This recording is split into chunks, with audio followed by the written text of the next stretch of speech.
Hi, welcome back at the museum. Today I would like to share this unboxing video with you. Shipment came in from Japan. It's a Panasonic RS-DC10 player with wooden side panels. Normally this would have been sold as the Technics RS-DC10 without wooden side panels, but this one is very rare, so I would like to share this video unboxing it with you.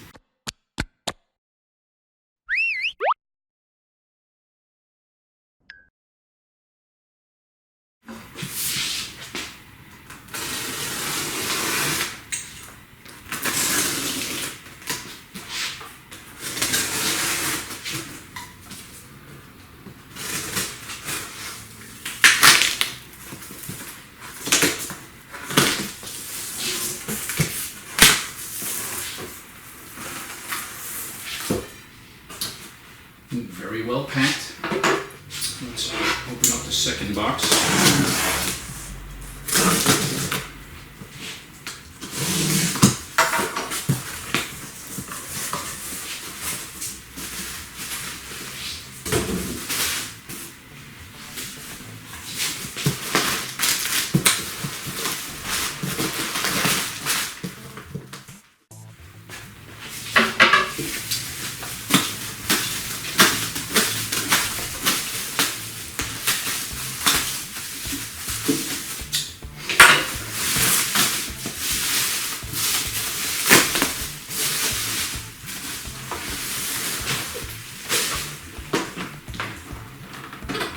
And here it is. Wow, this thing is beautiful. It's not only, it has a different color faceplate as well. This is more blackish. Looks beautiful.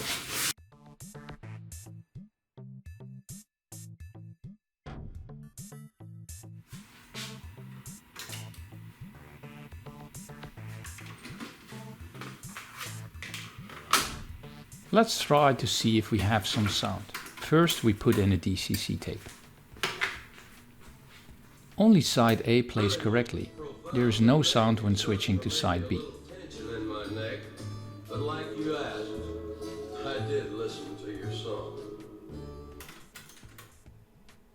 After switching to side B, the Panasonic will no longer react to any buttons pressed and an error message appears.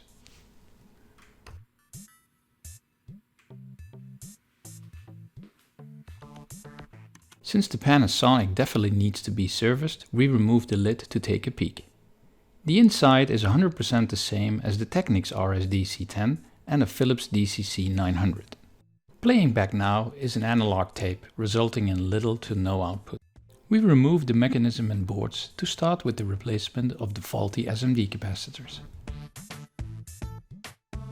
We have shown you in a previous video that replacing the SMD capacitors is a must, since all first generation DCC players suffer from leaking capacitors.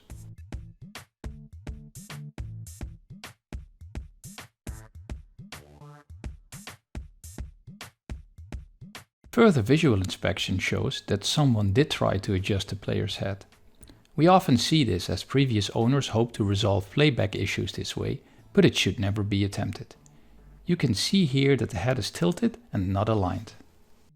Alignment can only be done with a ceramic tool and has to be done for side A and side B individually. If you use a pre-recorded DCC tape and an analog tape that you can rely on for reference, you can adjust it during playback by ear.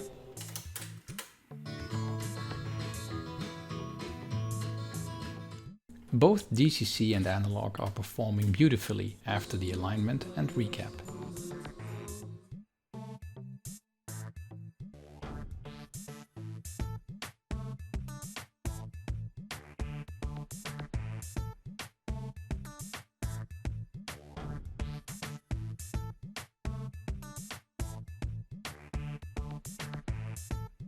So the Panasonic RS-DC10 is now ready to go on display at our museum.